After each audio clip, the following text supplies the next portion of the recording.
너는 3일 뒤에 지옥에 간다. 살고 싶으면 구독, 좋아요, 알람 설정.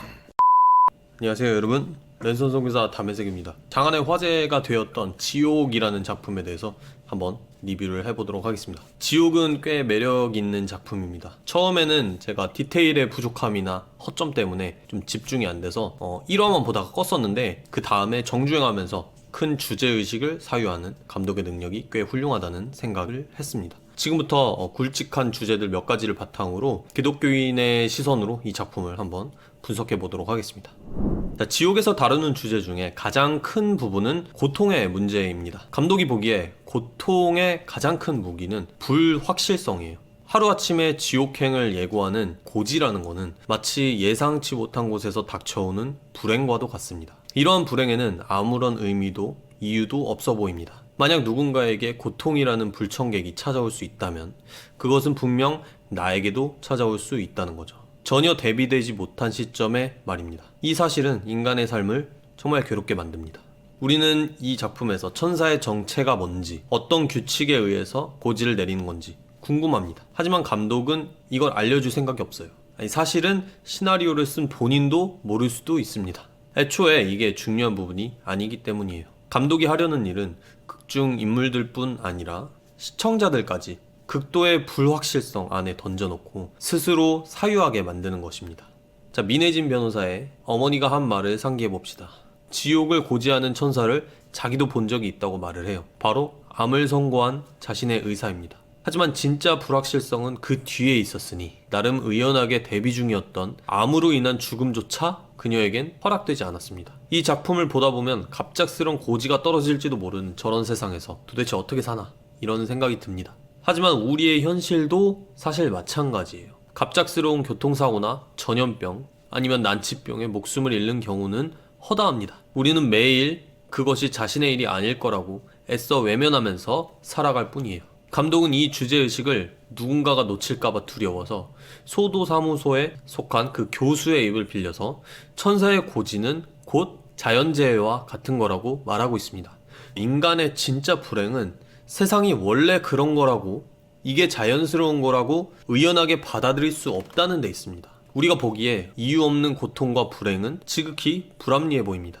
여기서 노인을 위한 나라는 없다에 등장하는 연쇄살인범인 안톤 쉬거가 떠오르는데요. 이 안톤 쉬거라는 살인범은 사람들을 만나서 동전 던지기로 이 사람을 살해할지 말지를 결정합니다. 만약 동전에 걸리면 가차없이 살해하고, 걸리지 않으면 그냥 쿨하게 떠나죠. 이런 엉뚱해 보이는 안톤 쉬거가 영화 역사상 가장 무서운 살인마 중 한 명으로 지금까지도 꼽히는 이유가 무엇일까?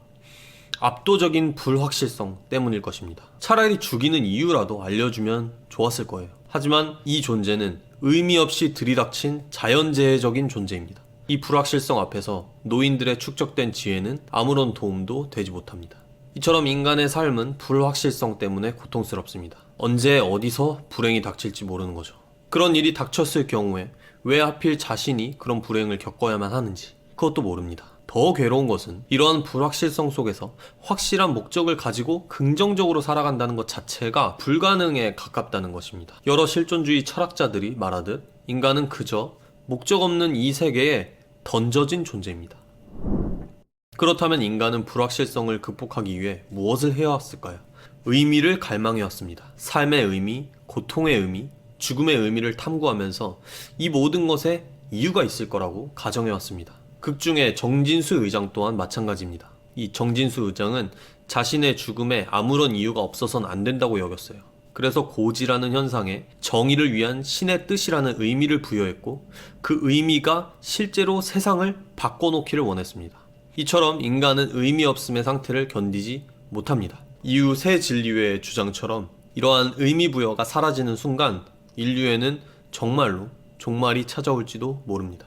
사실 저는 기독교인으로서 모든 삶과 죽음에 실제로 의미와 이유가 있다고 생각을 합니다. 정말 삶의 의미라는 것이 객관적으로 존재한다고 봐요. 다만 사람이 그걸 인지할 능력이 부족하기 때문에 다 파악할 수 없을 뿐입니다. 마치 초등학생이 미적분을 모른다고 해서 그것이 존재하지 않는 게 아니듯 사람이 이해할 수 없다는 이유만으로 의미가 없다라고 단정할 수는 없을 것 같아요. 하지만 저의 이런 생각도 결국 특정한 세계관을 받아들인 결과입니다. 세계관이란 흐릿한 것들에 의미를 부여해서 또렷하게 보도록 도와주는 안경과 같은 역할을 합니다. 그 중에 가장 선명한 시각을 부여하는 것은 역시 종교적인 세계관이겠죠. 어떤 종교의 의미를 받아들이냐에 따라서 세계는 전혀 다른 것으로 보입니다. 그런 의미에서 변호사와 정진수 의장이 나눈 제사장에 대한 얘기는 굉장히 의미심장합니다. 인간의 의미 찾기 행위에 대해 감독의 상반된 생각을 보여줘요. 두 가지 생각이 있는데요. 첫째로, 인간은 의미를 지니지 못하면 자멸한다. 둘째로, 이 의미를 갖는다 할지라도 독점에서 마구잡이로 휘두르면 이 세상 자체에 지옥이 열린다. 이 작품에서 감독이 주로 비판하는 것은 의미 부여 행위 자체가 아니라 의미를 독점하는 행위입니다. 종교가 그의 타겟이 된 이유는 의미를 독점하고 마음껏 휘두르는 일을 자행하는 가장 대표적인 곳이 종교단체이기 때문입니다. 많은 종교인들, 특히 제가 익숙한 기독교인들은 누군가가 고통받는 이유를 너무 쉽게 죄 때문이라고 말할 때가 많습니다. 그리고 그들을 위한다는 이름으로 오히려 더 강한 정신적인 폭력을 행사할 때가 많죠. 마치 자신이 신의 뜻을 완벽히 해석할 능력이라도 있다는 듯 함부로 발언하는 기독교인들의 모습은 같은 신앙인들에게도 위화감을 줍니다. 이런 모습이 사실 개신교에만 나타난다고 볼 수는 없겠지만 적어도 감독이 새 진리회를 통해서 비판하고자 했던 종교단체의 모습과 가장 흡사하다는 점은 부인할 수 없을 겁니다. 과연 누가 신의 뜻을 온전히 알 수 있을까요? 새 진리회의 해석을 걷어내고 보면 사실 극중에 일어나는 기이한 현상들에 대한 정보는 거의 없다시피 합니다. 고지를 내리는 기괴한 얼굴에게 천사라는 이름을 과연 누가 붙였는가? 사실 여러모로 천사보단 괴물에 가깝습니다. 목소리도 딱 괴물입니다. 너는 3일 뒤에 지옥에 간다. 살고 싶으면 구독, 좋아요, 알람 설정. 죄송합니다. 자, 아무튼 지옥이라는 말은 정확히 뭘 가리키는가? 이 지옥이 사후세계인지, 장소적인 개념인지, 영원히 불타는 곳인지, 혹은 용서받을 수 있는 곳인지는 아무도 알려준 적이 없습니다. 새 덩어리 친구들에게 신의 사자라는 이름을 붙인 것도 정진수 의장일 뿐이고, 그들의 폭력이 지옥의 고통을 미리 보여주기 위함이란 말도, 고지를 받는 이유가 죄를 지어서라는 말도, 그 죄의 범위조차도 전부 새 진리회의 독점적인 해석일 뿐입니다. 이들은 사람들의 공포와 죄의식을 이용해서 의미를 완벽히 독점한 거죠. 사실 이 드라마를 기독교인으로서 보기에 새 진리회는 지나칠 정도로 정죄와 심판 그리고 죄책감에 기초해 있는 종교입니다. 그 흔한 속죄의 기회조차 없고 사이비 종교라면 통상 갖다 붙일 만한 수많은 요소들이 부재합니다. 새 진리회는 사실 기독교발 사이비라기보다는 구약 성경이 그리는 고대 근동시대의 신관에 더 가깝습니다. 더 쉽게 말하면 이 종교 자체가 지극히 하등 종교적인 모습만을 띠고 있다는 점이에요. 물론 새 진리회와 거의 흡사한 모습을 보이는 현대 교회들은 분명히 존재합니다. 대부분의 교인들에게서 어느 정도 이런 모습을 찾아볼 수 있다고 말해도 과언은 아닐 거예요. 이러한 단순한 종교성은 충분히 비판받아야만 합니다. 만약 지옥이 두려워서 신을 믿는다면 기독교의 기준에서는 이미 정상적인 신앙이 아니기 때문이죠. 이 부분에 대해서는 예수께서 말씀하신 부자와 나사로 비유가 떠오릅니다. 나사로라는 거지를 외면했던 부자가 지옥에 가서 천국에 있는 아브라함이라는 유대인의 선조에게 애원을 하는 그런 비유가 나옵니다. 제발 자기 가족과 친척들에게 지옥의 존재를 알려서 이곳을 피하게 해달라고 애원을 하는 거죠. 하지만 아브라함은 이렇게 대답을 합니다. 그들이 이미 주어진 정보로 믿지 않았더라면 죽은 자가 다시 살아나서 경고를 한다 할지라도 믿지 않을 것이다. 예수께서 직접 비유를 통해서 지옥에 대한 공포심만으로는 정상적인 신앙심이 생길 수 없다고 못 박은 셈이죠.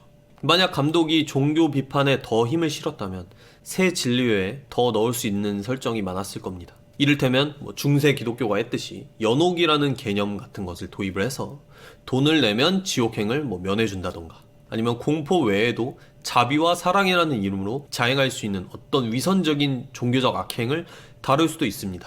그럼에도 불구하고 감독은 이러한 비판점들은 비껴가고 좀 더 원시적이고 단순한 종교의 폐해만 다룬 것으로 보입니다. 어떤 사람들은 지옥을 반기독교적이라고 여기는 것 같습니다. 아니, 기독교를 좋아하든 싫어하든 대부분이 그렇게 느끼고 해석을 하는 것 같습니다. 하지만 저는 시즌 1이 철저히 기독교적인 각본이라고 느꼈습니다. 고대 종교의 폭력성을 사랑과 희생이라는 새로운 의미로 전복시키는 이야기가 사실 거의 신약 성경이 다루는 주제와 일맥상통하기 때문이에요. 물론 이것이 시즌2를 위한 미끼에 불과할지도 모른다는 불길한 예감이 들긴 하지만 그 얘기를 하기 전에 지옥의 마지막 화에 나타나는 이 새로운 의미들에 대해서 먼저 한번 알아보려고 합니다. 여기저기서 감독이 염세주의자라는 말이 많던데 사실 시즌1만 봐서는 제가 동의하기가 어려웠어요. 오히려 의미의 독점을 사랑, 희생 등의 새로운 휴머니즘적 가치로 극복해내려 한다는 점에서 오히려 감독이 휴머니스트에 가깝다고 느꼈습니다. 악이 대신 부모가 희생하는 시도가 실제로 성공하는 부분은 새 진리회의 의미 독점을 사실상 파괴해버렸습니다. 이제 사람들에겐 누군가를 고지로부터 지켜줄 수 있는 선택지가 생겼어요. 여기서 살아남은 아기가 해리포터 같다는 말이 많던데 사실 그럴 수밖에 없습니다. 해리포터 또한 인류에서 가장 강렬한 힘을 발휘해온 메시아 서사를 따르기 때문이에요. 이 드라마에서도 한 죄 없는 아기와 그 부모의 희생은 독점된 의미를 타파하는 가장 강력한 동력이 됩니다. 아기가 받은 저주는 누군가에겐 죄사함의 표시였습니다. 이 아기를 통해서 죄 때문에 고지를 받은 줄로만 알았던 수많은 사람들의 누명이 벗겨졌습니다. 이 메시아적인 인물이 창출해내는 인류애적인 의미는 기존의 낡은 의미를 박살낼 수 있을지도 모르는 작은 씨앗이 되었어요. 이 아기의 존재는 공포에 기반을 둔 종교성이 인간의 사랑과 희생으로 극복될 수 있다는 사실을 보여줍니다. 철저히 종교성에 대한 인간성의 승리로 보이죠. 옳은 이야기입니다. 하지만 여기에 아이러니가 있습니다. 죄책감과 공포로 사람들을 지배하던 인간의 그 종교성을 사랑과 자비라는 새로운 의미를 통해서 전복시킨 가장 큰 동력이 바로 기독교의 신으로 불리는 예수라는 인물이었기 때문이에요. 말하자면 기원 후 1세기 무대에 한정할 때 기독교는 종교성 비판의 가장 최신 버전이었습니다. 황제는 숭배받아 마땅한 신이었고 로마의 통치하에 있던 이스라엘이나 그 외 국가들도 여전히 로마를 전복시킬 더 강한 신을 갈망했죠. 하지만 실제로 이 모든 걸 뒤집은 것은 굉장히 힘없어 보이는 한 30대 청년이었습니다. 이 청년의 희생적인 죽음이야말로 그 어떤 신에 대한 공포보다 더 강렬하게 사람들의 마음을 사로잡아서 결국에는 이 세상 자체를 변화시켰던 거죠.